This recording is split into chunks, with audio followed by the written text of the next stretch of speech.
Bentrovati! Davvero il linguaggio del corpo si può controllare? La risposta è sì e no allo stesso tempo, poiché la possibilità di controllarlo dipende dai seguenti presupposti. In primis bisogna diventare consapevoli in tempo reale di ciò che stiamo facendo e di cosa di conseguenza stiamo trasmettendo, perché va da sé che se nemmeno ci rendiamo conto di ciò che facciamo, difficilmente potremo controllarlo.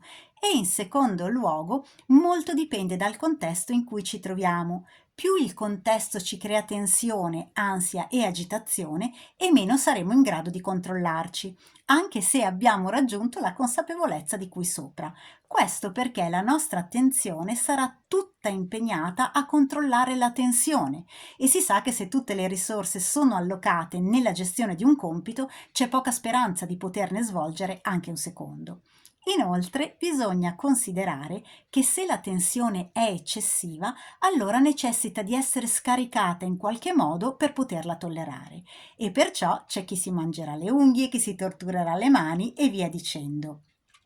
Questi gesti involontari, anche se tradiscono il nostro nervosismo, oltre a essere appunto difficilmente controllabili proprio perché involontari e quindi non ci accorgiamo di farli, spesso però sono quelli che ci aiutano a restare, ad esempio, seduti davanti a un esaminatore che ci mette in grande soggezione senza scappare. Torturiamo la matita, ma almeno riusciamo a stare lì e a portare a termine il nostro esame. Sarete d'accordo che è un compromesso accettabile.